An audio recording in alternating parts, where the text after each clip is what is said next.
of the capital of I'm Canada. about the same from the Parliament in Ottawa. I mean, and here we are. We're speaking, to each other, and then we're broadcasting this all over the world. There is absolutely no reason why, why we can't be connected directly to Celtic. And, the offer stands. I mean, we're just sitting here waiting. We don't have any ill will. When I bash the board and when I bash Peter Lawwell, it's not personal. It's out of frustration because I just want the club to be able to fulfill the promise and the capacity that it has, because it's a beautiful thing. And I'm sure you're seeing this in Canada. I mean, I'm seeing it. I've been seeing this, and I've been beating this drum for the past 4 years, that we are at a tipping point where there are so many people that are coming into the sport that previously never had an interest, and now all of a sudden they're looking for a team to support. And as you pointed out earlier, there's no story that is more invigorating and more enrolling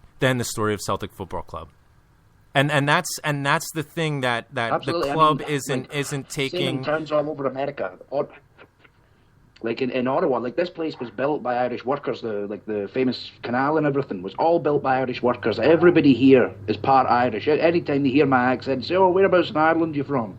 I say, "I'm Scottish actually," but there's a whole. I think Paul Larkin before talked about I've heard of him. Is it Notre Dame or whatever? The uni in America. Like, people over here love anything with a shamrock on it. Exactly. You know how easy. Like, see the number of twats you meet here. These Canadian kids that they talk about soccer like, "Oh yeah, I'm a Chelsea fan or a Man City fan or a Tottenham fan." Like, they're all nothing teams. Exactly. Like, Celtic they're not a speck of dust on our ass, potentially.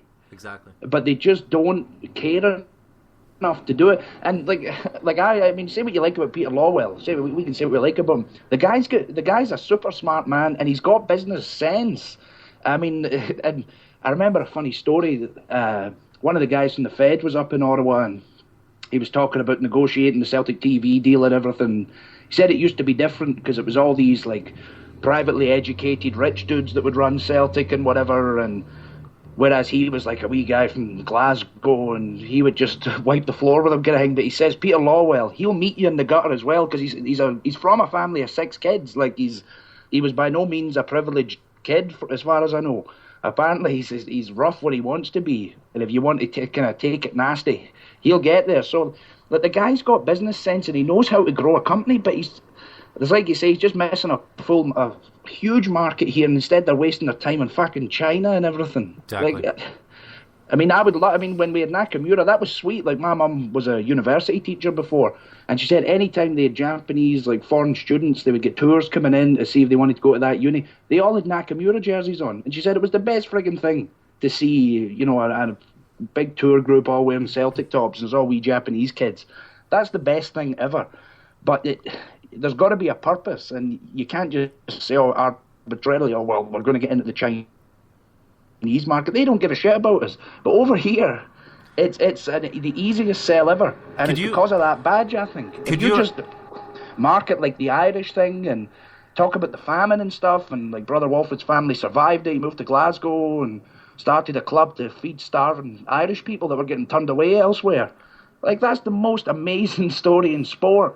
I mean, can you imagine? And even if Celtic signed, I don't know. I mean, here in America, if Celtic would have signed Landon Donovan, I mean, listen to that. The name Landon Donovan, playing for Celtic Football Club, or 10 years ago, or even Clint Dempsey. I mean, if Celtic would have signed Clint Dempsey, 5 years ago, and playing for Celtic and putting on the green, can you imagine the amount of exposure and the reach that would have in America and maybe even North America? I mean, if they signed a Canadian boy, I mean, and it's just to your point, we're going after China. I've seen a lot of Fulham jerseys when he was there. Of course, I'm sure there was Americans buying Fulham jumpers, and I mean, they're even less than a Tottenham or whatever. Of course, in terms of history. Yep.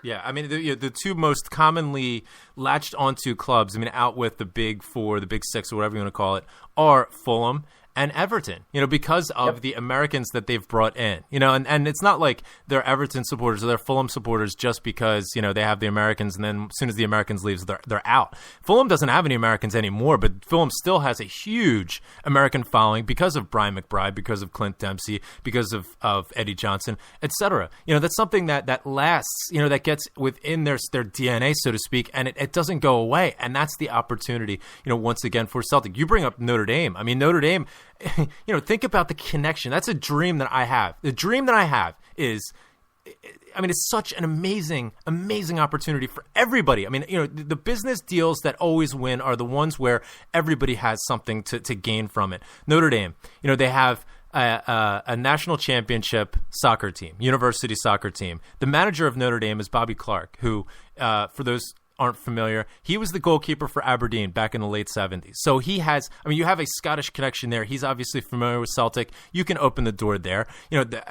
Imagine Celtic playing a friendly against the Notre Dame soccer team in, say, June, when both teams are sort of not in full season or whatever. And Celtic could bring over a B team, in late June, play at, the Notre Dame Stadium right in the shadow of Touchdown Jesus, right? NBC has a huge television contract with Notre Dame Athletics where, after January, when the bowl games are over for university football, they don't have any Notre Dame athletics to show. Imagine if NBC were to show a Celtic Notre Dame friendly at the Notre Dame Stadium in the shadow of Touchdown Jesus, and then an hour before the game showed like the history of Celtic, just to give some background on it. There's millions of Notre Dame football fans here in America who, in the middle of June, they're like, oh, Notre Dame soccer, okay, whatever, I'll check this out. And then they see that sort of hour-long documentary or whatever about the history of Celtic, and then they get into that and they're like, holy shit, I had no idea. Bam, you're done. That's it. Bring all the merchandising over to Notre Dame. Everybody that turns up to that game is buying Celtic stuff. The people who are Notre Dame fans, by and large, a lot of them never went to Notre Dame, but they are Notre Dame fans because of that emblem, because the Fighting Irish, because the Catholic institution, because of the history that's ingrained in it. It's a natural. It's a no-brainer. And there's millions of opportunities just like that where, you talk about the Irish that had built, essentially Ottawa and Canada. It's exactly the same here in America. Think back once again, 2012. Celtics playing against Real Madrid, and there's a rebel band playing in the parking lot outside the stadium in between two buses. The police show up, the Philadelphia police show up on motorcycles, and somebody goes and takes a tricolor flag, the Irish flag, puts it on the back of the policeman's motorcycle, and they start doing figure eights, through the parking lot, and they're laughing and they're singing along with the music. Nobody's giving any bother. Nobody's getting kettled. Nobody's talking about illicit chanting. This is the fertile ground, and it's being missed, and it's so frustrating. I hate to go off on these rants, but I can't help it. And it's not personal against anybody or anything. It's because I see the opportunity, and it's getting missed, and it's so frustrating.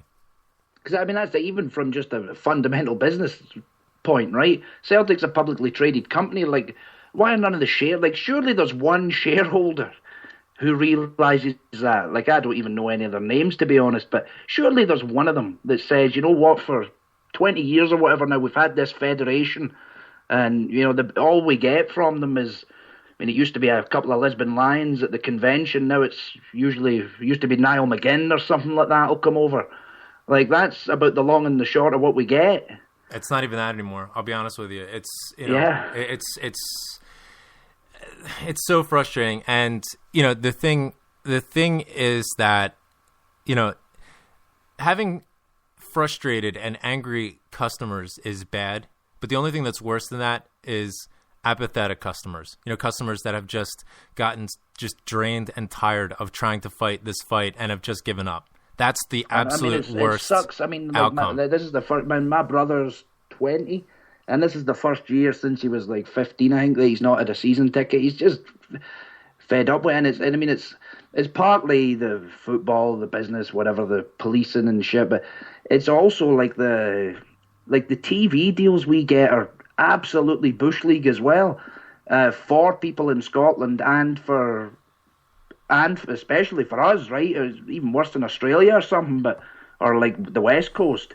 But tomorrow morning I'll be up at 6:30 in the morning, to go watch that game. If you're in Glasgow and you've got to go to Aberdeen, it's like a 4-hour drive. Yep. And they make the game at 12:30 Yeah. or 12 o'clock or whatever. Yeah. Like, I just don't understand it. I know to a North American, that like I was having a conversation with one of the hockey fans at work the other day, and they were talking about travels and everything, and I was like, well, the longest we have to go is about 4 hours generally, unless it's Europe. But and they were amazed by that. But it's still a big deal, and the roads over there are shitty, and if you've got a fucking bus on them, like you can't even have a beer on your bus anymore, and the whole culture of it's changed. They do no favors for not just us over here, but the support over there, and then they complain about this general malaise that's come over Scottish football. Well, you know what?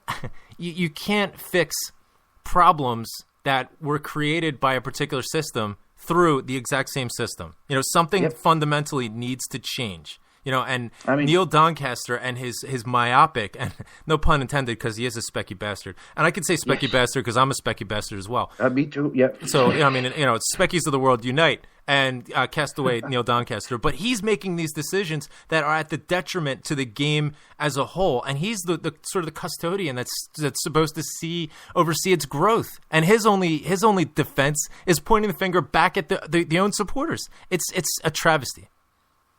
I'll tell you, to give you an idea, one of the ways they fail is, right? With the TV and everything, like I have I forget if it's the NHL app or the Sens app or whatever. See, virtually the second the game's finished, when Ottawa finishes playing, wherever they're playing in North America, that app has highlights, it has every goal, every assist, every hit. And same with the MLS app. I don't even watch the MLS, but I get the app and somebody says, hey, did you see that goal? Whatever, I'll check it out. The Scottish football, they finally got like a YouTube channel and they're taking more ownership for the thing. The fact is, I know it's not lucrative. And they're just going through the same old, broken system. Oh, well, we need to be on Sky. Like, why? Like, why don't we go on the BBC and pay nothing?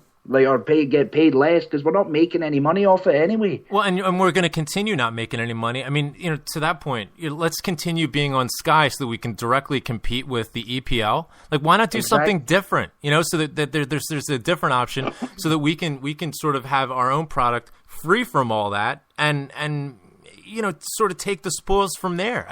It's a completely myopic business plan. Was it Harper who said something about the League of Ireland that the best thing they ever did was move it to a Friday night? Yeah.